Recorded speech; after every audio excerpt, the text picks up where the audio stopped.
প্রিয় কংগ্রেস এবং বন্ধুগণ,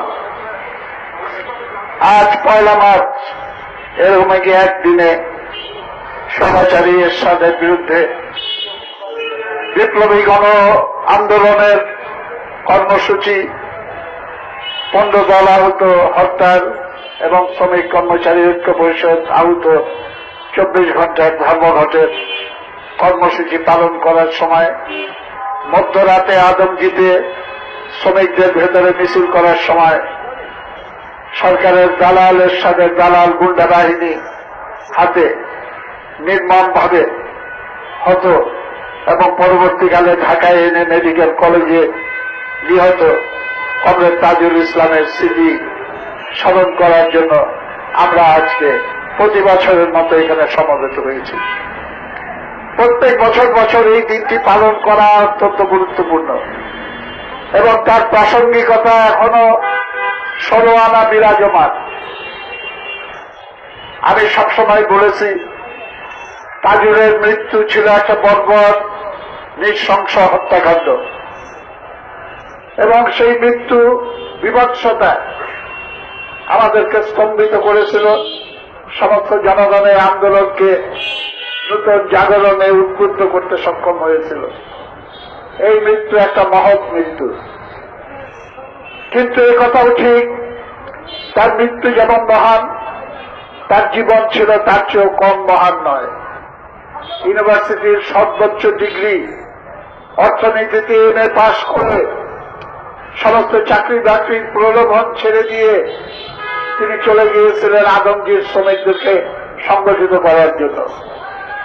উপর থেকে গিয়ে খালি 2টা বক্তৃতা দিয়ে শ্রমিকদের মন জয় করা যায় না, শ্রমিক আন্দোলন গড়ে তোলা যায় না, এই কথা তাজুল জানত এবং সেই জন্য সে শ্রমিকের একজন হয়ে যাওয়ার জন্য, একাকার হয়ে যাওয়ার জন্য পরিকল্পনা নেয় এবং নিজে এমএ পাস পরিচয় গোপন রেখে সেখানে বদলি শ্রমিক হিসেবে খাতায় নাম লেখায়। এমএ পাস ছেড়ে বড় চাকরি বাকরি না করে শ্রমিক হয়ে বদলি শ্রমিকের খাতায় নাম লিখিয়ে শ্রমিকের আন্দোলনে শরিক হয়েছিল এবং শ্রমিকদেরকে সংগঠিত করেছিল। তখন ছিল এরশাদের স্বৈর শাসনের আমল। শ্রমিকদের অধিকারের জন্য আন্দোলন আমরা করছি, গণতন্ত্রের জন্য সংগ্রাম করছি। সারা দেশে একাধিক হরতাল হয়েছে। 1 মার্চ হরতাল ডাকা হয়েছিল, শ্রমিক কর্মচারী ঐক্য পরিষদ ধর্মঘট ডেকেছিল। এর আগে আদমজীতে ধর্মঘট করা যায় নাই। আমরা তাজুলকে বলেছিলাম, এইবার চেষ্টা করে দেখেন, আদমজী বন্ধ করতে হবে। তাজুল আগের দিন কথা দিয়ে গিয়েছিল যে এর আগে পারা যায় নাই, আপনারা কোনো টেনশন করবেন না, আগামীকাল ইনশাআল্লাহ আদমজী বন্ধ থাকবে। মধ্যরাতের পর শ্রমিকদের ভেতরে মিছিল করে ডাক দিয়ে তিনি বলেছিলেন, কারখানার চাকা বন্ধ করে আপনারা বের হয়ে আসেন।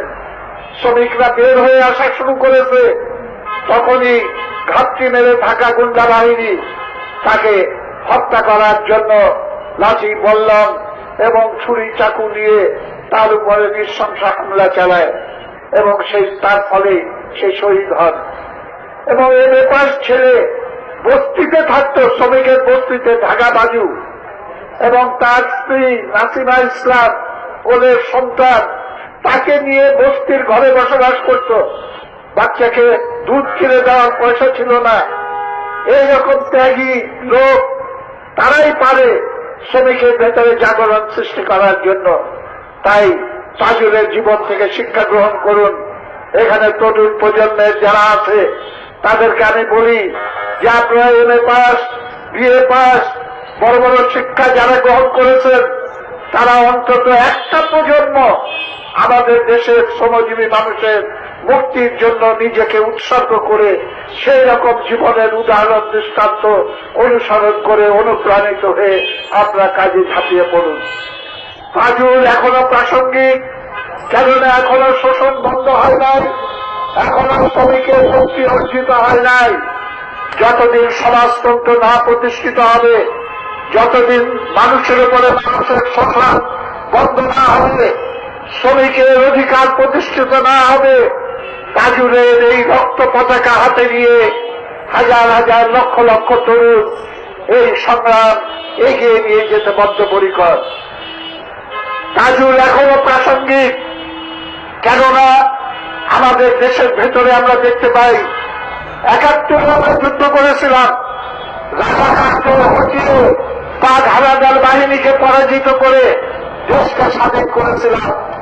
রাজাকারের রাজত্ব এখনো শেষ হয় নাই, রাজাকাররা এখনো নিশ্চিহ্ন হয় নাই। আবার ১৯৯০ সালে স্বৈরাচারী এরশাদকে আমরা উৎখাত করেছিলাম, শত শত শহীদ বুকে রক্ত দিয়েছিল তাজুলের মতো, কিন্তু আজও পর্যন্ত এরশাদ বহাল তবিয়তে বহাল আছে আমাদের এই দেশে, এবং তার দল জাতীয় পার্টি এখন মন্ত্রিসভায় অধিষ্ঠিত হয়েছে। খালেদা জিয়া জামাতে ইসলামকে মন্ত্রিত্ব দেয়, আর শেখ হাসিনা স্বৈরাচার এরশাদকে মন্ত্রিত্ব দেয়, তার দলের লোকদেরকে মন্ত্রিত্ব দেয়। এক দলে রাজাকার, আরেক দলের স্বৈরাচার। আমাদের সংগ্রাম আজকে এমন একটা জায়গায় ধ্বংস করে দেওয়ার জন্য শাসন গোষ্ঠী আজকে উদ্যত হয়েছে। আজকে অনেকে বলেন আপনার স্লোগান পুরানো হয়ে গেছে।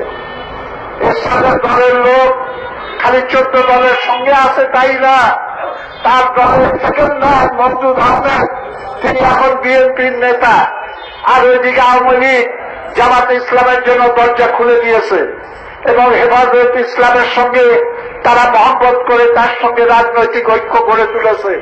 আওয়ামী লীগ বানিয়ে হেফাজতের চেয়ে জামাতে ইসলামের চেয়ে আরো সাম্প্রদায়িক দাবি দাওয়া তারা উত্থাপন করেছে। সুতরাং লোকজন আজকে বলছে যে আপনার স্লোগান পুরানো হয়ে গেছে, এখন বলতে হবে ২ জোটেই রাজাকার, ২ জোটেই স্বৈরাচার। তারপরে তাজুল যে জন্য সংগ্রাম করেছিল সেই সংগ্রাম এখনো অপ্রাসঙ্গিক হয় নাই। দেশের ভেতরে গণতন্ত্রহীনতা এবং জনগণের কণ্ঠরোধ করার প্রচেষ্টা, সেই সম্পর্কেও আপনারা অবগত আছেন।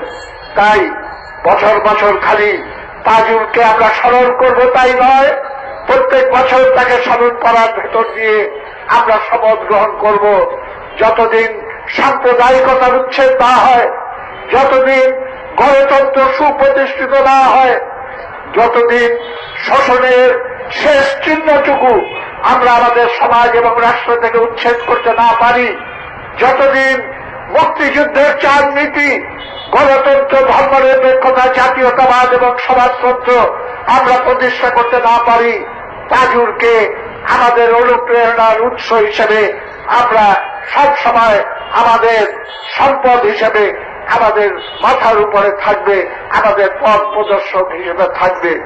অনেকে অনেক ভিশনের কথা বলেন, শেখ হাসিনা বলেন ভিশন 2021, খালেদা জিয়া বলেন ভিশন 2030। বন্ধুগণ, তারা আমাদের মুক্তিযুদ্ধে ভীষণ মুক্তিযুদ্ধ 1971 সেইটাকে ভুলে গিয়ে নূতন নূতন ভিশনের আমদানি করছে তাজুল এবং তাজুলের অনুসারীরা এবং তার দল কমিউনিস্ট পার্টি। স্পষ্ট করে বলতে চায়, নূতন কোন ভিশন নেওয়ার আগে ভিশন 1971 মুক্তিযুদ্ধের ধারা এই দেশের ভেতরে প্রতিষ্ঠা করতে হবে, যেখানে মানুষের উপরে মানুষের শোষণ থাকবে না, কোন আধিপত্যবাদী সাম্রাজ্যবাদী শক্তি বাংলার উপরে তার রক্তচক্ষু প্রয়োগ করতে পারবে না। আমরা পাকিস্তানের গোলামি থেকে মুক্তি পেয়েছি, নূতন করে আমেরিকার গোলাম হওয়ার জন্য নয়, নূতন করে ভারত বা অন্য কোন আধিপত্যবাদী দেশের রক্তচক্ষুর কাছে মাথা নত করার জন্য নয়। ৭১-এর চেতনায় আবার জেগে উঠতে হবে। তাই অন্য ভিশন ছেড়ে দেন, ভিশন 1971-কে আবার বাস্তবায়ন করেন, যে স্বপ্ন নিয়ে ৩০ লক্ষ মানুষ বুকের রক্ত দিয়েছিল, সেই স্বপ্নকে বাস্তবায়নের লক্ষ্য নিয়েই তাজুলকে সামনে রেখে আমাদের সংগ্রাম এগিয়ে নিতে হবে। আপনাদের সবাইকে আমি সেই সংগ্রামের আহ্বান জানাচ্ছি এবং কমরেড তাজুলের প্রতি সম্মান জানিয়ে আমাদের আন্তর্জাতিক গান গেয়ে তার প্রতি শ্রদ্ধা নিবেদনের জন্য আমি আহ্বান